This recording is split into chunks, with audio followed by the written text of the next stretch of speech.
Hello everyone, welcome back to the channel. In this video, we are going to start with the next unit, that is database and MySQL, right? So सबसे पहले जो है हम MySQL शुरू करने से पहले SQL के कंसेप्ट करने से पहले जो है हम सबसे पहले क्या करेंगे we are going to discuss about the concept of database and relational data model. In this video, we are going to discuss about the database concept, right? Like what is the use of database? Then we are going to discuss about the software which we require to store the database and why we require DBMS software, right? Then what type of DBMS software we are going to use in our syllabus and what are the terminologies related to this DBMS software and key concept. This is very important, like the keys that is associated with this DBMS concept, like primary key, candidate key, foreign key and alternate key. So let's start with the video. So before proceeding with the term like what is database, first we need to understand like what is data, right?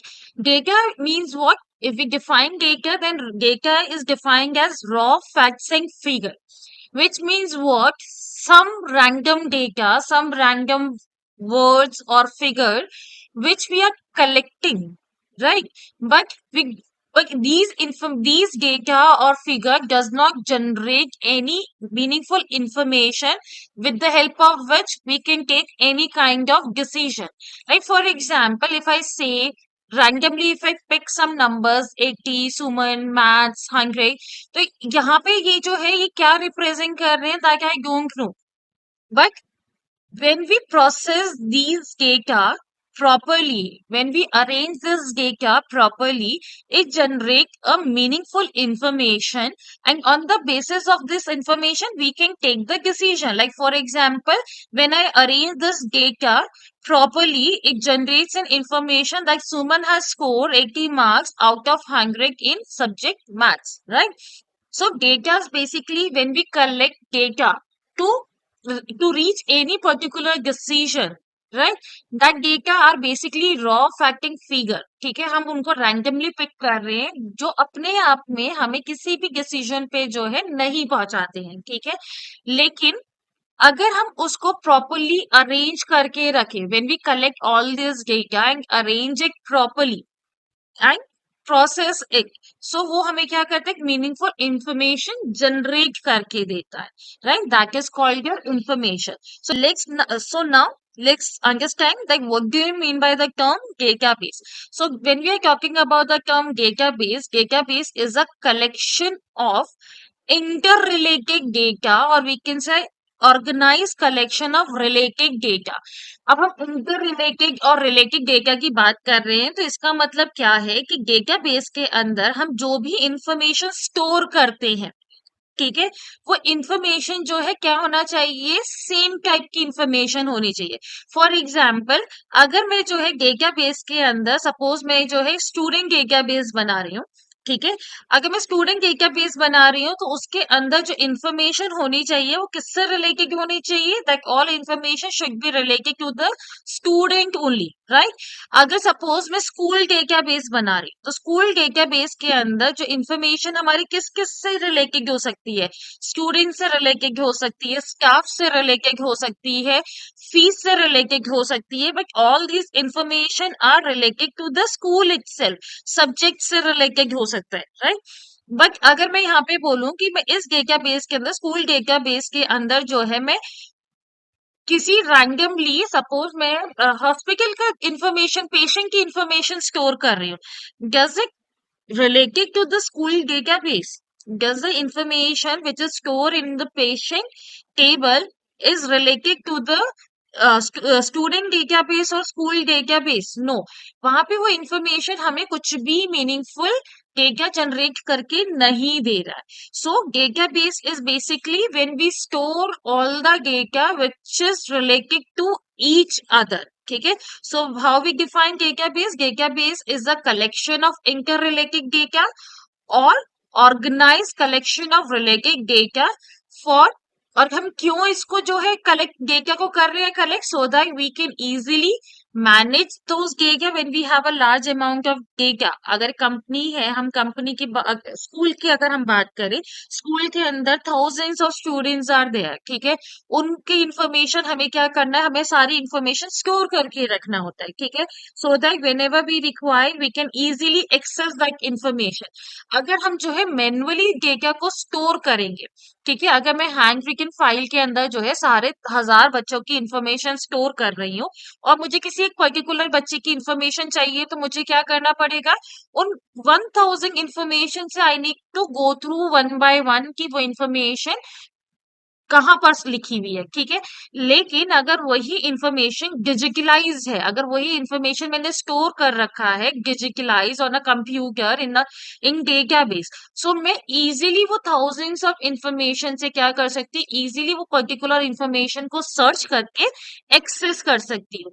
I can store more information in the table, right, in the database. अगर किसी की changes हैं, किसी की information में changes है, अगर मैंने मैनुअली ही डेटाबेस बनाया हुआ है, अगर फाइल के अंदर, किसी नोटबुक के अंदर या रजिस्टर के अंदर अगर हमने डेटा लिखा है, there is some changes in the data, तो हमें क्या करना पड़ेगा, either we need to rewrite the data again और we need to use that whitener और other things to do the updation, right.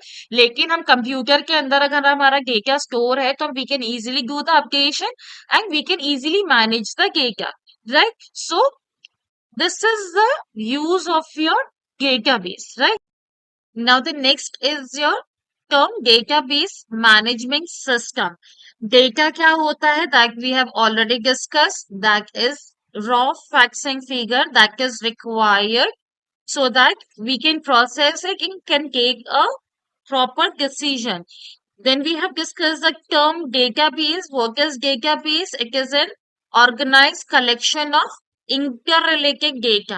The term is management. What do you mean the term management? Management, how we manage this data which is stored in the database. And system is the software. With the help of the software, we manage the data which is stored in the database. So that is database management system. And if we talk about the short form, that is DBMS, right? So when we define database management system is basically what? It is a software. System means it is a software which is required or which is designed to create, to organize, to manage, to do the changes in the data store in the databases, right? As I explained, the database क्या होता है, management क्या होता है, and the system is the software. So software, DBMS is the software which is used to create, manage, maintain, and organize the data in the databases, and it act as an interface between the user and the database. With the help of this DBMS software, we can store the data in the database and we can access the information from the database, right? So what function this DBMS do? It stores retrieving data securely. And what are the examples of DBMS software? We have Oracle, we have SQL Server, we have done MS Access, we have used MySQL. इस in class 12 हमें किस पे, कौन से software पे काम करना है, माई एसक्यूएल सॉफ्टवेयर। अगर हम माई एसक्यूएल सॉफ्टवेयर की बात करें, तो माई एसक्यूएल सॉफ्टवेयर किस तरह का डेटाबेस सॉफ्टवेयर है, that is relational database software, which means RDBMS software, which we are going to discuss in detail in next slide. So before discussing about the relational database model, first we need to understand the purpose or need of the DBMS software, or we can say the advantage of DBMS software. The first advantage of DBMS software is that database reduce redundancy. Redundancy means duplicacy of data. It will not remove the duplicacy of data, it will only reduce the duplicacy of data in the database. Now, how storing of data in the database reduce duplicacy of data? Let's for an example, अगर हम जो data store कर रहे हैं pen और paper पे, and और we are storing the data in different different files, ठीक है। अब आपको जो है बीइंग अ स्टूडेंट आपकी इंफॉर्मेशन कहाँ कहाँ पे स्टोर होगी? आपके क्लास टीचर के पास होगी as your personal information, right? Your information will be there at the fees department. अगर आपने जो है स्कूल से ट्रांसपोर्ट सर्विस अवेल कर रखी है, तो ट्रांसपोर्ट डिपार्टमेंट के पास आपकी सारी इंफॉर्मेशन होगी। आपका जो है रिसेप्शन पे आपकी सारी इंफॉर्मेशन होगी, राइट? सो एक ही इंफॉर्मेशन जो है हमने कहाँ कहाँ पे स्टोर करके रखा हुआ है, हमने जो है आपकी इंफॉर्मेशन चार अलग अलग जगह पे है, एंड दैट सेम इंफॉर्मेशन, ठीक है? सो उससे हमारा क्या हो रहा है कि we have wastage of paper हो रहा है, ठीक है? एंड आपको डेटा जो है डुप्लीकेसी इंक्रीज हो रही है, because we are writing down the same information again in different places, right? So which leads to increase in the duplicacy of data. But अगर वही डेटा हम जो डेटा बेस में स्टोर कर रहे हैं, तो डेटा बेस जो है हमारा क्या कौन सा मेथड फॉलो करता है? The database is a synchronise मतलब आपका डेटा बेस जो है एक जगह पे स्टोर होता है, बाकी सारे जगह से जो है बाकी सब यूजर्स वहां से क्या करते हैं, डेटा को एक्सेस करते हैं, and whatever data they are storing will be store in the synchronise database, and whatever information they require they access from that centralized database itself, right? So अगर आपकी जो है इंफॉर्मेशन जो है हमने एक बार स्टोर कर दिया डेटाबेस के अंदर, ठीक है, तो आपको अलग अलग जगह पे जो है डेटा अपना स्टोर करने की जरूरत नहीं है। लाइक फॉर एग्जांपल, अगर आपकी इंफॉर्मेशन जो है पेरेंट्स आपका सपोज आपकी इंफॉर्मेशन जो है क्लास टीचर के पास है, तो आपकी इंफॉर्मेशन में क्या क्या है? Admission number, roll number, your name, marks, class, section, your parents information, mobile number, etcetera. आपको पता है कि admission number will be unique through out the number of students, ठीक है? एडमिशन नंबर सबका सेम नहीं होता। अब so if we are using database to store the information and fees department is also storing the data into the database, तो fees department को आपकी पूरी information दोबारा से store करने की जरूरत नहीं है, वहां पर repeat करने की जरूरत नहीं है। They will only store your admission number and your fees which is paid for the quarterly or monthly, right? तो उस केस में अगर जो है आपको आप फीस डिपार्टमेंट को आपकी कंप्लीट इंफॉर्मेशन चाहिए, तो they can access the complete information with that unique admission number. So अब यहाँ पे क्या हुआ, हमने सिर्फ और सिर्फ एक इंफॉर्मेशन को रिपीट किया है, that is your admission number, बाकी हमने इंफॉर्मेशन को दोबारा से रिपीट नहीं किया। सो एक रिड्यूस द डुप्लीकेसी, रिमूव नहीं कर रहा, रिड्यूस कर रहा है। By this unique information we can connect all the database together, all the tables, all the information stored in the database together to generate the information, right? If we talk about the next advantage, so next advantage is your database control consistency. Database में अगर हम data को store कर रहे हैं, तो एक control the consistency. Now how it control the consistency? if the duplication of database data is reduced, if the duplicacy is reduced, right? So the consistency will be more, right? अगर duplicacy ज्यादा होगा तो inconsistency ज्यादा होगा, अगर duplicacy कम है तो आपकी consistency of the data will be more. Now, how the consistency of a data will be more? Right? Now, if we are storing the same information on two different place, ठीक है, अगर हम manual information ले रहे हैं, हम to different place पे store कर रहे हैं, राइट? तो उस केस में क्या है कि लाइक सपोज आप you have shifted, right? And you need to provide your new address to the transport department so that कि next time जो पिकअप हो, आपका जो बस पिक करे आपको वो न्यू एड्रेस से पिक करे।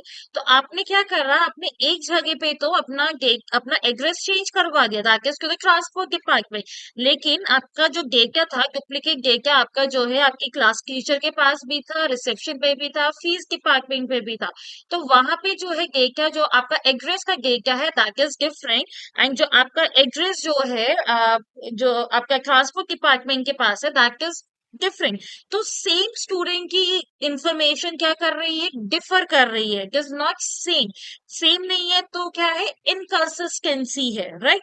बट अगर वहीं पे डेटा हमारा रिड्यूस्ड है, ठीक है, reduce database, if we are storing the data using database, so redundancy will be reduce, right. तो अगर आपका डुप्लीकेसी कम होगा तो आप जो है डेटा जो स्टोर कर रहे हैं दैट इज सिंक्रोनाइज डेटाबेस। तो आपको क्या करना है, you need to do the changes in one file and that changes will be reflect to all other files. तो अब सबके पास क्या है, सेम चेंजेस अवेलेबल हो गए, अपडेट हो गए। So it control the inconsistency if the data redundancy is controlled. So I hope this 2 point is clear, right? अगर हम data consistency का और example दें, now let's proceed to the third point. Now your third point is that database facilitates sharing of data.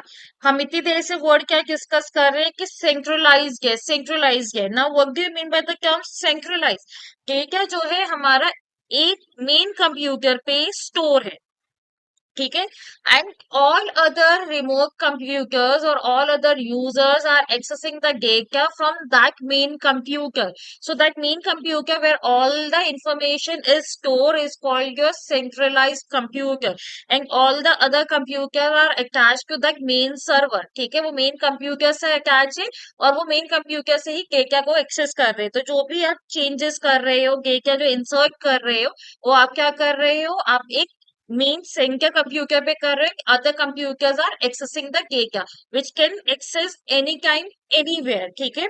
so is it helps in easily sharing of data। लेकिन अगर यही काम हम मैनुअली कर रहे हैं, तो अगर आपके जो है क्लास टीचर के पास जो है फाइल, एक फाइल है, ठीक है, लाइक दूसरे आपके सब्जेक्ट टीचर को जो है आपकी इंफॉर्मेशन चाहिए, तो he subject teacher borrow the file from your class teacher. At the same time अगर दूसरे सब्जेक्ट टीचर को भी आपकी इंफॉर्मेशन चाहिए, तो in that case another subject teacher needs to wait जब तक आपका जो है, जो सब्जेक्ट टीचर ने बोरो किया है, वो उस फाइल को वापस रिटर्न ना कर दे। तो वहां पे हम एक साथ जो है मल्टीपल यूजर्स को डेटा शेयर नहीं कर सकते हैं। बट अगर हम जो है डेटा बेस यूज कर रहे हैं, तो डेटा बेस कहाँ होता है, सेंट्रलाइज होता है, every user can use it simultaneously eight the same time. इसका सबसे अच्छा एग्जाम्पल क्या है, लाइक फॉर एग्जाम्पल आप सबको पता है बैंकिंग ट्रांजेक्शन। अगर आपने जो है एक अपना अकाउंट जो है एक ब्रांच में ओपन करवाया है and if you have made transaction, और अगर आपने एटीएम से भी कोई विड्रॉल करा है, ठीक है, तो जो भी आपने ट्रांजेक्शन करे हैं, जो भी चेंजेस करे हैं, वो आपने एक लोकेशन से करा है, but that changes will reflect in all other branches of the same bank, ठीक है। तो वो जो changes that the sharing, that is the use of centralized database, right? Now the fourth point is database ensures the security. Now how database ensure the security?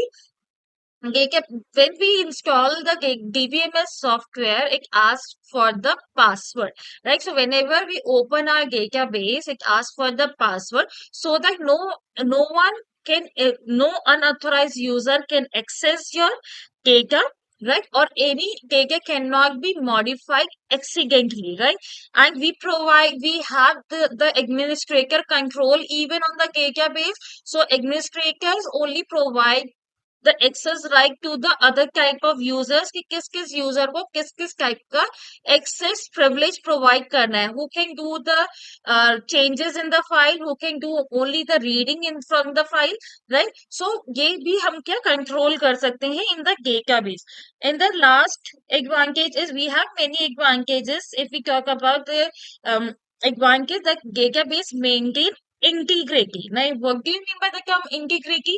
हमने ऊपर देखा कि accuracy of data is there, consistency of data is there, so which leads to integrity of data। integrity of data means it follow or maintains the rule or ensure the validity of the data. For example अगर हम जो data hand written लिख रहे हैं, right, तो उस case में by mistake में क्या कर सकते हैं, एक कॉलम की इंफॉर्मेशन दूसरे कॉलम में लिख सकते हैं। फॉर एग्जाम्पल रोल नंबर की इंफॉर्मेशन मैंने नेम कॉलम में लिख दी और नेम की इंफॉर्मेशन रोल नंबर कॉलम में लिख दी, that I can do, human can do these mistake, right. अगर मैं स्प्रेडशीट के अंदर भी डेटा को स्टोर कर रही हूँ। तो स्प्रेडशीट में भी ऐसा कोई हमारे पास रूल नहीं है which can protect this kind of mistake. हम स्प्रेडशीट के अंदर भी हम डेटा को स्टोर कर सकते हैं, लेकिन स्प्रेडशीट के अंदर भी जो है आपका वैलिडेशन मेंटेन नहीं होता। हम रोल नंबर कॉलम के अंदर अल्फाबेट्स टाइप कर सकते हैं और नेम कॉलम के अंदर हम नंबर्स टाइप कर सकते हैं, but database maintains this integrity by defining the column name. हम जो है ये डिफाइन करते हैं कि किस कॉलम में किस तरह की इंफॉर्मेशन स्टोर होगी, so which maintain the type of information same in every place. So data is always correctly stored in the database. Right, so I hope what is the purpose of database is understood by everyone. Now let's come to the term relational database model. जब हम DBMS की बात कर रहे हैं, we have different type of DBMS software, right? We have network DBMS software, we have hierarchical data DBMS software, we have relational DBMS software.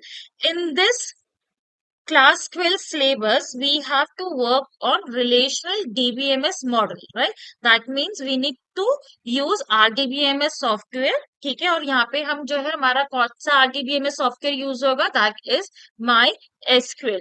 When we talk about the relational data model, relational data model का मतलब क्या होता है? The data is organised in the table. इन database के अंदर हम जितनी भी इंफॉर्मेशन स्टोर करेंगे वो किस तरह से स्टोर करेंगे? In the form of table, that means in the form of rows and column. You can see in the diagram आपका जो इंफॉर्मेशन स्टोर है एम्प्लॉय की, like employee ID, employee name, post, salary, जो है किस form में? Tabular form में है। और आपके जो है चार कॉलम्स है और उसमें हमने चार एम्प्लॉय की इंफॉर्मेशन को स्टोर कर रखा है। And in this figure, some terminologies are pointed out here. So let's discuss these terminologies. And remember, these terminologies is very important as per your board exam, क्योंकि बोर्ड एग्जाम में इन terminologies से question जो है 100% पूछा ही जाता है, either 1 marker or in form of 2 markers. So let's discuss terminologies one by one. So first terminology is your relation. Now what do you mean by the term relation? जब हम relation की बात करते हैं तो हम RDBMS के अंदर, DBMS के अंदर जो हम टेबल के अंदर डेटा स्टोर करते हैं, that table is called relation. We can say the another name of a table in the database is a relation. So a relation is a table in a database and which consists rows and column. ठीक है। So यहाँ पे हमारा जो है relation का नाम क्या है? That is employee relation, or we can say employee table. Next terminology is your attribute, right? Now what do you mean by the term attribute? Attribute basically defines the column of a table, right? जो हमारे columns होते हैं उनको हम attributes भी कहते हैं और उनको हम फील्ड भी कहते हैं। So an attribute is a column और field in a relation. Columns को हम एट्रीब्यूट भी कहते हैं। सो यहाँ पे कौन कौन से एट्रीब्यूट है? We have employee ID, employee name, post, salary, ठीक है। So and these attribute represent the property of a single entity. यहाँ पे हम किस एंटिटी की प्रॉपर्टी बता रहे हैं? एम्प्लॉय की, कि एम्प्लॉय की हम इंफॉर्मेशन उसकी इंफॉर्मेशन को हम स्टोर कर रहे हैं, right. So attribute is can be called as column or field also, right? Next terminology is your tuple. Tuple is basically row of a relation. हमारा जो एक row होता है that is called a tuple, and then this one row represent one record of an entity. ठीक है, this complete one row represent an information of one employee, one record. तो हम यहाँ पे row को हम tuple भी कहते हैं, somebody pronounce it as a tuple, और इसको हम रिकॉर्ड भी कहते हैं। So here E1 Rahul clerk 20,000 is one record. E2 Kapil manager 80,000 is second record, right? Now the fourth terminology is domain. Domain means pool of values, or we can set of all possible values that is required to enter into the given columns कि employ ID के अंदर हमें किस तरह की value enter करनी है, ई name के अंदर हम किस तरह की वैल्यू एंटर करेंगे. So these are called pool of values और all the possible values that can be enter in the given attributes. अगर हम एम्प्लॉय आईडी की बात करें तो एम्प्लॉय आईडी का जो पूल ऑफ वैल्यू क्या है, that is E and numbers from 0 to 9. E and the combination from 0 to 9 is the pool of domain is the domain of employee ID. अगर हम ई नेम की बात करें तो ई नेम का डोमेन क्या है, capital alphabets and small case alphabet. अगर हम पोस्ट की बात करें तो what is the domain of post attribute, that is clerk, manager और प्यून. मतलब इन तीन इंफॉर्मेशन से हम जो है कोई भी एक इंफॉर्मेशन इस पोस्ट एट्रीब्यूट के अंदर एंटर करेंगे. सो आई होप डोमेन किस लिए यूज होता है आपको समझ में आ गया होगा. वन मार्कर में कई बार डोमेन की डेफिनेशन आपके एग्जाम में आ जाती है. So domain is what, set of all possible value or pool of value an attribute will take. Next terminology is degree. Degree means total number of columns or attribute. जब हम column की बात कर रहे हैं और एट्रीब्यूट की बात कर रहे हैं, that is single individual column. जब हम डिग्री की बात कर रहे हैं तो यहाँ पे हम कलेक्शन ऑफ कॉलम और टोटल नंबर ऑफ कॉलम्स और एट्रीब्यूट की बात कर रहे हैं. तो इस टेबल के अंदर टोटल कितने कॉलम्स है, 4 कॉलम है, employee ID, name, posting, salary. So here degree is 4, right. Next terminology is cardinality, right. Cardinality means total number of rows, ठीक है. That means total number of tuples we have in a table. यहाँ पे जब हम रोज की बात कर रहे हैं that means we are talking about the information. हम कॉलम हेडिंग को जो है हम कार्डिनलिटी में काउंट नहीं करते हैं. Column heading is not consider as a row, these are the attributes. हमारे रोज कौन से हैं, E1 वाली पूरी कंप्लीट रो है, E2 कंप्लीट रो है, E3, A4. सो यहाँ पे भी हमारे टोटल नंबर ऑफ रोज क्या है, 4 है. तो कार्डिनलिटी इज 4. 1 मार्क्स का क्वेश्चन जो है कार्डिनलिटी एंड डिग्री में से पूछा जाता है. आइदर डायरेक्ट आपको कार्डिनलिटी और डिग्री पूछा होगा और it can be asked on the Cartesian product which we are going to discuss further in the video, right. इसमें से 1 मार्कर का क्वेश्चन पूछा जाएगा कार्डिनलिटी एक डिग्री बेसिस. सो इसको प्लीज कंफ्यूज मत होना क्योंकि स्टूडेंट्स क्या करते हैं कार्डिनलिटी में नंबर ऑफ कॉलम्स लिख देते हैं और डिग्री के अंदर नंबर ऑफ रोज लिख देते हैं. So do not do the same mistake. The next and most important concept is the concept of keys, right. ये आपका जो है बोर्ड एग्जाम में इसमें से 2 मार्क्स का क्वेश्चन आएगा. It can be come in the form कि कोई भी आपको एक की को एक्सप्लेन करना होगा along with द एग्जाम्पल और आपको क्या करना होगा, 2 कीज के बीच में कंपेयर और या डिफरेंशिएट करना होगा along with the example, right. So यहाँ पे now for that first we need to understand that what are keys. Keys क्या होते हैं, हमारे टेबल के अंदर कोई भी column which hold some special property and that property is what कि वो जो है हमारे रोज को यूनिकली आइडेंटिफाई कर सके, ठीक है. So the keys are special attributes और we can say those columns और कॉम्बिनेशन ऑफ कॉलम्स, एक से ज्यादा कॉलम भी हो सकते हैं which help us to identify the rows uniquely. Table के अंदर जितने भी रोज है उनको हम जो है इंडिविजुअली आइडेंटिफाई कर सके. That is your keys, right. And these keys are used to create a relationship or to build a relationship between the different tables, right. Now we have 4 types of keys. One is your primary key, another is your candidate key, third is alternate key, and fourth is your foreign key. So first we are going to discuss about the candidate key.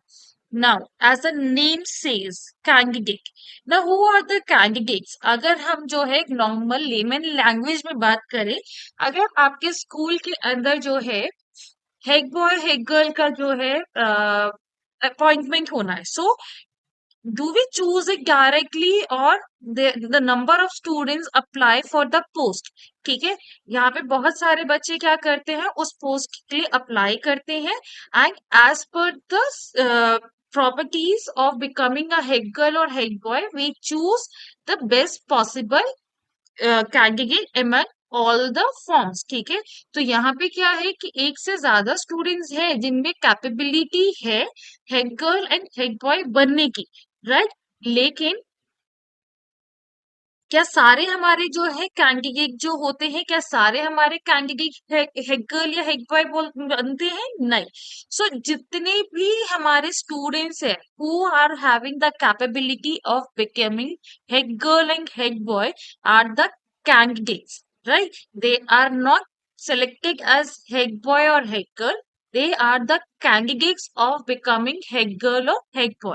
In the same way, when we are talking about the candidate key, so candidate key is are basically what are the attributes. It is defined as an attribute or group of attributes.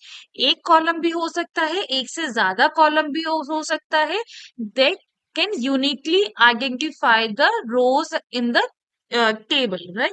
जो हमारे table के अंदर जो है easily रोज को identify कर सके, दूसरे से डिफरेंशिएट कर सके।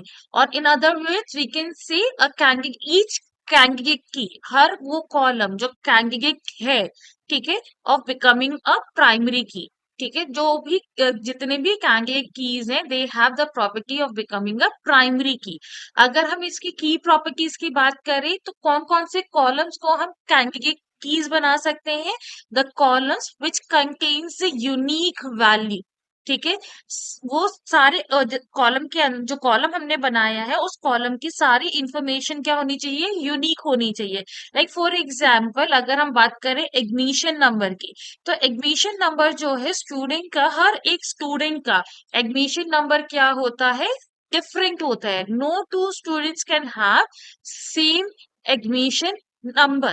तो वो हमारे क्या हो गए? यूनिक कॉलम हो गया। ठीक है, तो फर्स्ट प्रॉपर्टी एक match. Next is not null. Now not null मतलब क्या हो गया? It can not be null, which means कि वो कॉलम के उस कॉलम के अंदर जो है कोई भी वैल्यू होना मैंडेटरी है। We can not left it empty. तो अगर अगर कोई भी स्टूडेंट जो है एडमिशन ले रहा है तो इट इज मैंडेटरी कि उस स्टूडेंट को कोई ना कोई एडमिशन नंबर तो प्रोवाइड होगा ही होगा। ठीक है, that information can not be empty. So we can say admission number can behave as a candidate key. ठीक है, सो कैंडिडेट की होने के लिए जो है वो कॉलम में क्या होना चाहिए? Should have unique values and it can not B null, right. A relation can have more than one candidate की, मतलब एक टेबल में एक से ज्यादा कैंडिडेट कॉल, एक से ज्यादा कॉलम हो सकते हैं which have the property of candidate key. And out of all the candidate key हम सिर्फ एक कॉलम को चूज करते हैं एज अ प्राइमरी की, विच मीन्स व्हाट, अगर हमारे पास जो है नंबर ऑफ कैंडिडेट्स हमने सेलेक्ट करे हैं, like suppose out of 20 profiles हमने जो है 5 कैंडिडेट सेलेक्ट करे हैं which can which those who are having the property of becoming head boy और हेड गर्ल, राइट। तो उसमें से जो हम सबको तो नहीं बना देंगे, उनमें से किसी एक को ही चूज करेंगे to make to appoint them as a head boy and head girl. So वो क्या होते हैं? दो candidates are called primary key. सो जितने भी एलिजिबल कैंडिडेट है उनमें से जब हम किसी एक को चूज करते हैं, ठीक है, तो that chosen one column is called primary candidate. और we can say in the same way number of candidate key में से किसी एक कॉलम को जब हम चूज करते हैं टू बिकम अ प्राइमरी की, right? So before proceeding with for the primary key, let's take an example of candidate key. In this employee table, we have employee ID, Aadhaar number, PAN card number, name and department. So out of these column, employee ID, अगर किसी ने job join करी है तो हर एक employ का employ ID number क्या होता है? डिफरेंट होता है, that can not B same, क्योंकि जो लॉगिन होता है, जो उनके अटेंडेंस मार्क होती है, वो उनके एम्प्लॉय आईडी नंबर से ही होती है। पूरे इंडिया के अंदर आधार नंबर किसी भी दो सिटीजन का सेम नहीं है, so this is also unique and it also can not be null, right. अगर मैं पैन कार्ड की बात करूं तो पैन कार्ड भी सबकी इंफॉर्मेशन क्या होगी, यूनिक होगी। अगर आप जॉब के लिए जा रहे हैं तो आपका आधार नंबर और पैन कार्ड नंबर मैंडेटरी है, तो so it can not also be null, right. Name जो है दो एम्प्लॉय का सेम हो सकता है, दो एम्प्लॉय सेम डिपार्टमेंट में काम कर सकते हैं, सो नेम और डिपार्टमेंट हमारा कैंडिडेट की नहीं बन सकता। So out of these 5 columns employ ID, Aadhaar number और PAN card number is consider as your candidate keys. अब इनमें से हम क्या करेंगे, ये 3 कैंडिडेट है प्राइमरी की बनने के, इनमें से किसी एक कॉलम को हम चूज करेंगे, that is the more appropriate column to become a primary column of a table which help us to choose a column uniquely। अभी किस तरह से कॉलम को यूनिकली आइडेंटिफाई करते हैं, लाइक इफ आई से एम्प्लॉय आईडी 101 की इंफॉर्मेशन चाहिए, तो मुझे पता है कि मुझे इसी रो से इंफॉर्मेशन एक्सेस करना है बिकॉज 101 कहीं और रिपीटेड नहीं है, तो there is no confusion. Now let's define primary key. Same definition, primary key is also an attribute in a table which uniquely identify each row in the table. Okay. Again, if the property is same, the column must have unique values. It should not be null। Candidate की जो है एक column एक table में एक से ज्यादा हो सकते हैं, बट प्राइमरी की एक टेबल के अंदर एक ही होता है। हम एक से ज्यादा कॉलम को प्राइमरी की जो है असाइन नहीं कर सकते हैं। So table can have only one primary key, but it might be possible कि टेबल के अंदर कोई भी एक भी कॉलम जो है प्राइमरी की तरह सर्व नहीं कर रहा हो, तो उस केस में हम क्या करते हैं, एक से ज्यादा कॉलम का कॉम्बिनेशन क्रिएट करते हैं, where the combination can behave as a primary key, right. And the combination of the columns which collectively behave as a primary key are called composite key, not the primary key, composite key। And these primary key are chosen from the candidate key itself। ठीक है, so if we have multiple candidate key, one is selected as the primary key। So as per the above employee table हमारे पास 3 candidate keys थे, employee ID, Aadhaar number and PAN. इनमें से हमने किसी एक को जो है प्राइमरी की चूज कर लिया है, दैट इज एम्प्लॉय आईडी। ठीक है, so out of these candidate key हमने एम्प्लॉय आईडी को क्या करा है, चूज करा है as a primary key. So now we are left with two columns which have the property of becoming a primary key। ठीक है, they are the candidates of becoming the primary key, but we have not chosen them as a primary key। So such columns which are the candidates of becoming a primary key, but we have not selected them, right? So these type of columns are called alternate key। So if we define alternate key is a candidate key, ठीक है, that is not chosen as a primary key but still has the ability to uniquely identify the record, still they have the ability to become the primary key, right, but they are not selected as a primary key। ठीक है, अगर हम alternate key की भी बात करें तो again they have the two properties are same, unique होगा, not null होगा, and also that comes from the candidate key but not chosen as a primary key। They are not the primary keys but are the candidate keys, right? So अगर हम जो है above table की बात करें तो इसमें से हमने क्या करा था, एम्प्लॉय आईडी को प्राइमरी की बनाया था, तो left two columns which are the candidates, right? The two left column which are the candidates are called alternate key। So I hope ये तीनों की समझ में आ गया होगा। आपको एग्जाम में इस तरह से पूछा जा सकता है कि फाइंड प्राइमरी की along with the example, right? So आपको जो है ये 2 मार्क्स का होगा, तो आपको जो है 1 मार्क्स में उसकी डेफिनेशन लिखना है, right? एंड आपको एक्सप्लेन करके दिखाना है along with the example, and please try to explain the example with the help of the table। जैसे मैंने यहाँ पे आपको वीडियो में एक्सप्लेन करा है, with the help of example. Do not make it in the form of paragraph. Paragraph में जो है नो, पैराग्राफ के फॉर्म में जो है एक्सप्लेनेशन एक्सप्लेन मत करना, इन that case you will lose the marks, right. जितना आप जो है उसको प्रेजेंट करके दिखाओगे उतना ही आप जो है यू गेट मार्क्स इजीली। तो यहाँ पे आप क्लियरली जो है in this case you just need to write down 2 lines that here employer ID, Aadhaar name, and PIN are the candidate keys because they hold the properties of unique and not null, right? So out of this, employee ID is considered as a primary key. ठीक है, so आपको केवल 2 line में explain करना है table बना के, सिर्फ और सिर्फ पैराग्राफ नहीं लिखना है, राइट। इन द सेम वे कई मोस्ट ऑफ द टाइम आपसे ये क्वेश्चन पूछा जाता है that what is foreign key और what is the difference between primary key and foreign key, right.